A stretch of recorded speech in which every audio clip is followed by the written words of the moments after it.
This is Sandy Alt reporting from the wild, and this is the audio podcast companion to my blog on Substack. This is episode 20. She breaks just like a little girl. Fair warning, there's stuff about sex scandals and the objectification of women here. I'm going to get to the Epstein scandal in a minute, but first I want to zoom out to something I saw building on the horizon last year, something I believe is relevant to where we find ourselves today. A lot of fuss was made by and about men during the last election cycle. Young men, black men, Latino men, men who were angry, men sitting around shooting the bull on podcasts, men who wanted more macho, men who voted for Trump, men. All this was truly about women. How dare a woman aspire to lead this nation? How dare women be, take your pick, smart, successful, ambitious, strong, wise, direct, powerful? Any of these are only allowed if she also shows her beautiful bare backside and baby milk bags, because that's what most men like. Like Beyonce, like Rihanna, like Madonna and Marilyn, like Cleopatra. Talent, yes, oh yes. Strength, yes. Smarts? Yes. Smart to attain power using what works. Success sold through sexuality is icing atop the real goods. But without or withholding that sexy icing, baby, it is not okay for a woman to be any of those things that threaten the angry, podcasty, wannabe macho men. What's there to talk about? If you say men being angry tilted the last election, I say women being real is what did it. If you say we need to listen to young men, I say we need to stop looking at young women as lust objects. Because if men feel disempowered, it's not by smart, strong, wise, direct, powerful women. It's by their own inability to manage how they feel about women, and how they want women, and how they want to control women.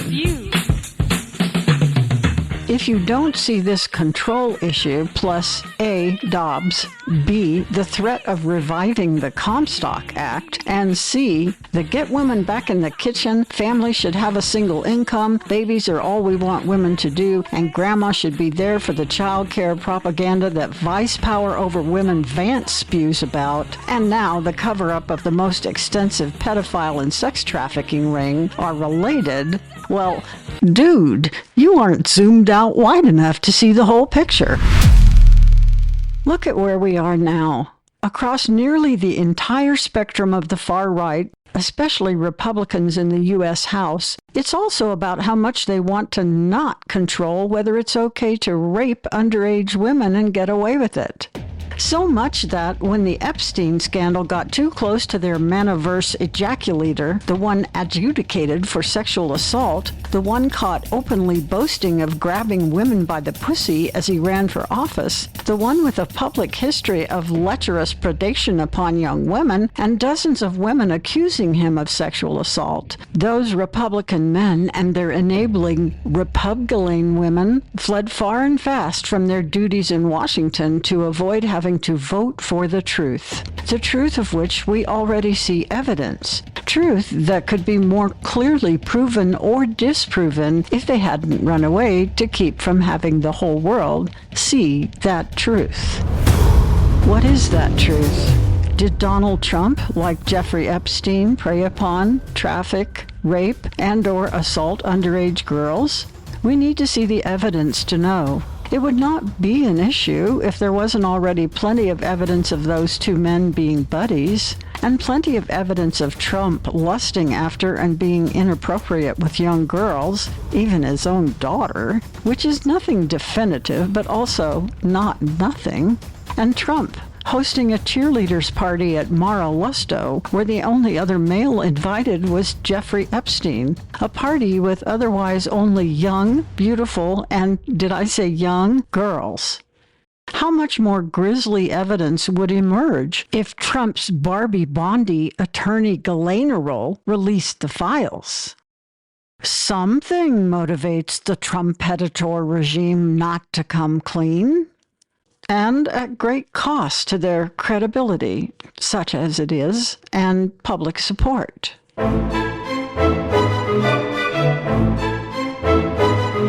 The Cirque du Soleil-like cartwheels of obfuscation they perform to avoid those files coming to light is evidence itself.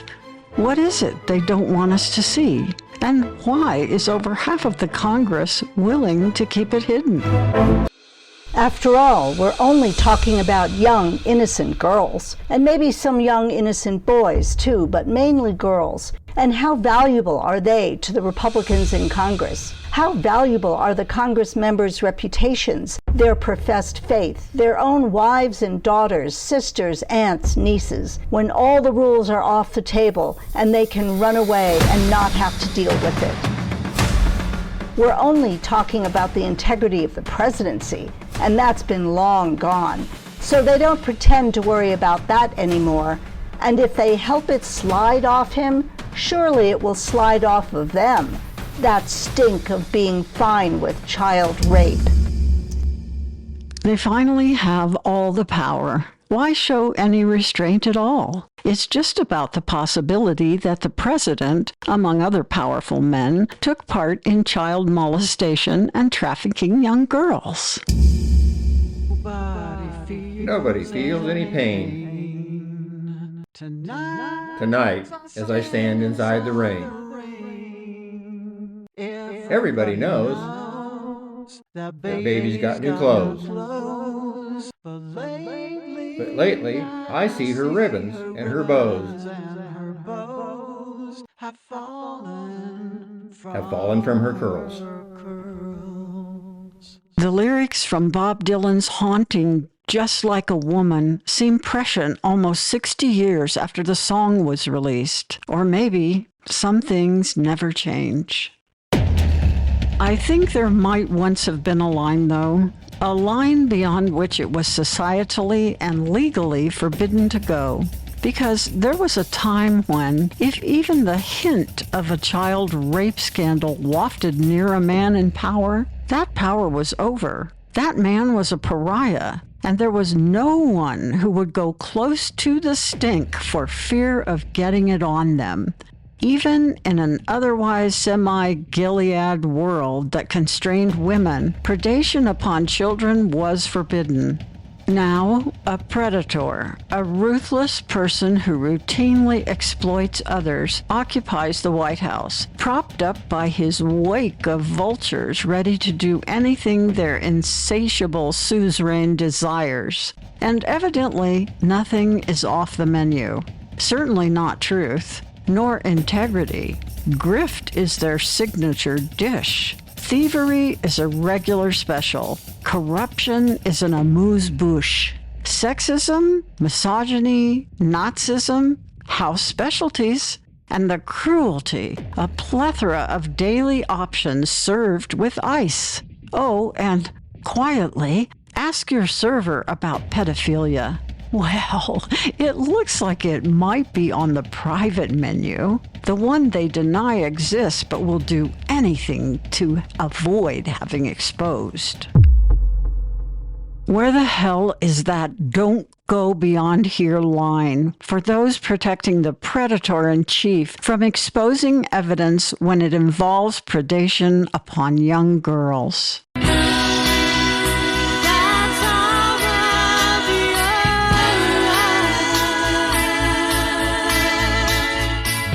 Listen, I and nearly every female in this country know about the perpetual unreliability of that line. Every one of us grew up in a framework of pervasive subjugation, a pernicious condition which was privately negotiated by the rich and powerful men of this nation. It wasn't beneficial for women, especially given that women never agreed to it. But, on the other hand, it contained a fair measure of flexibility regarding where the line was drawn for acceptable behavior by men. They were allowed, in varying degrees during varying times, to lust over us, make babies with us, own us, use us, abuse us, abandon us, and also love us, support us, help to empower and or limit us. They had lots of options. Us women, not so much.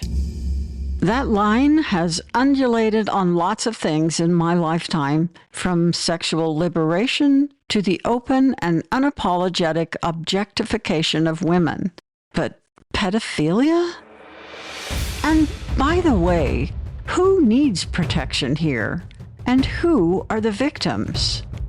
The Fox News toilet and others on the far right hurry to portray a convicted sex trafficker witness who could name Preda Trump as potentially having had some part in the Epstein get 'em while they're young obtaining training and trafficking empire, a victim in all this. The very same potentially implicated adjudicated sexual assaulter sent his personal criminal lawyer, now Deputy AG, to prison to cut Ghislaine Maxwell a get-out-of-jail-free card for exonerating him. But the young women who have come forward for decades, who were wooed in their teens into the racket by that same Ghislaine Maxwell with promises of career advancement, modeling deals, and proximity to power and money, have been ignored when they sought justice from the police, the FBI, and even the press. Houston, I think we have a reverse polarity in the pedophile to power circuit. Yes, indeed, we do. And yet, 188 men and 31 Republican women in the U.S. House fled home in a hurry to protect the potential pedophile. They did this openly rather than vote for evidence to come out that might have exonerated him, were he innocent. We can only assume the evidence must not exonerate him. So they risked their own careers and integrity and credibility and their voters' wrath to protect him. After all, women who only got the vote after much suffering, imprisonment, and even death in 1920 only got to have any choice about their bodies with respect to unwanted or unsafe pregnancies in 1973, only got the right to open a bank account, have their own credit, or enter into a contract in 1974, couldn't even get the Equal Rights Amendment passed to save their lives, and have never achieved equity in pay for their work. Women, especially young women, don't need protection? The Pedotrump does? Relative power. Let's put it on the scales of justice here, just one sec. Let's put U.S. women, 81% of whom, as adults, credibly report being sexually harassed throughout their youth and childbearing years. 1 in 5 of whom experience rape, who don't get the same pay as men, and have no autonomy in regards to their own bodies, nor equal rights codified in the Constitution. Let's put them on this side. And let's put the president on the other side. Oh no, the scales just tipped right over as soon as we started to even try to measure that much power. Yep, the pedophile potentate needs more protection. Now, if we're doing that with underage girls, let's see. Carry the 12-year-old with a waist circumference of 18 inches and, yep, the billionaire in power needs more protection. Let's think about what tenderness lies in the spirit of a young girl, what wide-eyed innocence and eagerness to be cared for and to matter, eagerness for a modicum of independence, given that she is basically still not mature in wisdom or experience. Look at what gives the few women who have it the most power. And then, if you have no humanity at all, if you are not worthy of drawing breath, prey upon that. Do young women without good guardians, teachers, defenders, and mentors need protection while they fall vulnerable to that time in their life when poor decisions can last forever, or even when they don't decide, when they are plucked against their will to be used by rich and powerful pedophiles? Yes, they need protection. We should all agree that they need protection from that horrific threat. But evidently, Republicans do not agree that young women deserve protection. The right-wing excreta machine does not believe they deserve it. Evidently, that part of the Trump base who still supports him does not believe they deserve it. They do believe that the most powerful person in the world who daily demonstrates ruthlessness, corruption, dishonesty, misogyny, racism, cruelty, greed, and a God complex beyond belief as he occupies the highest office in the land does. Look how far they have all fallen from the ladder of human evolution, and how willing they are to throw young women to sexual slaughter to protect their pedagog. If I wanted to bring you a tale from the wild, as I usually do, I would simply contrast how we humans here in the United States differ in the treatment of females to how wolves do. A female wolf faces the same challenges in life and the same opportunities as a male of her species. She is not regarded as less than equal in status to a same-age wolf by her pack. Any enhanced status she achieves is by her own accomplishment as a hunter, by her proven strength, courage, and wits. Female wolves can and often do lead their packs. Dominant breeding females choose their mates, choose their birthing dens, and receive the support and care of the pack while gestating, birthing, and raising the pups after they are born. Other females, besides the dominant breeding female, can also choose mates and breed in many cases, and this only seems to be limited by the availability of resources to sustain the pack. Female wolves are not bound to the pack or even to any one male. They can choose to leave, to form their own packs, or join other packs. They face life side by side with the male wolves and do the same work. Young, immature females are protected by their parents and other members of the pack from lone males or males who are deemed unsuitable for the daughters of the pack. Let me say again, the female wolves choose their mates. While mating pairs often remain together for life, female wolves have also divorced their spouses and chosen new ones, likewise for the males. Now, back from the wild, remember that line I mentioned that I thought might have been there at one time? That line that was seldom crossed and fraught with disaster for those who did? Today, we are watching the whole Republican House and their co-conspirators redraw that line to include the rape of the young among the allotment of goodies that men, especially rich and influential men, are allowed to enjoy and be granted protection and elevation for. Let's look at the chorus of Bob Dylan's prescient song. She takes just like a woman. Yes, she does. She makes love just like a woman. Yes, she does. And she aches just like a woman. But she breaks just like a little girl.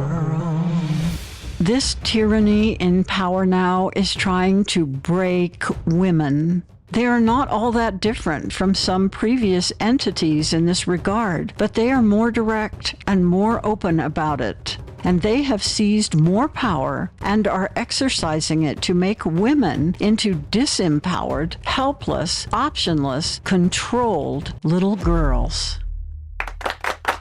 Congratulations, dudes, and I really mean it.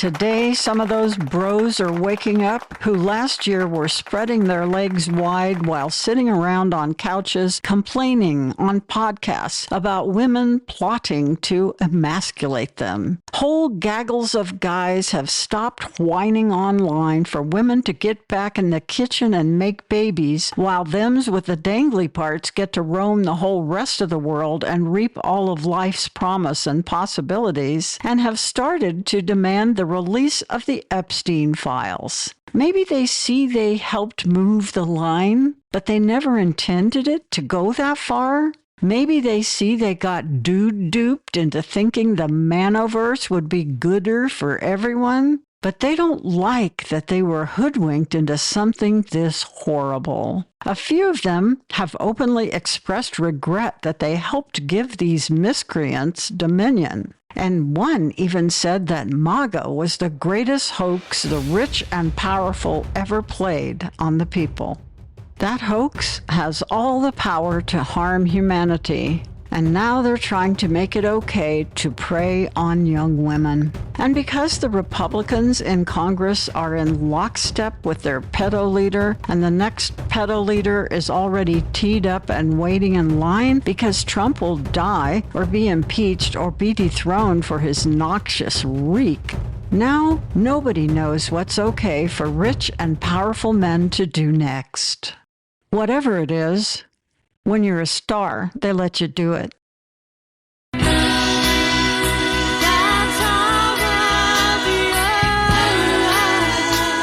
This has been Sandy Alt reporting from the wild.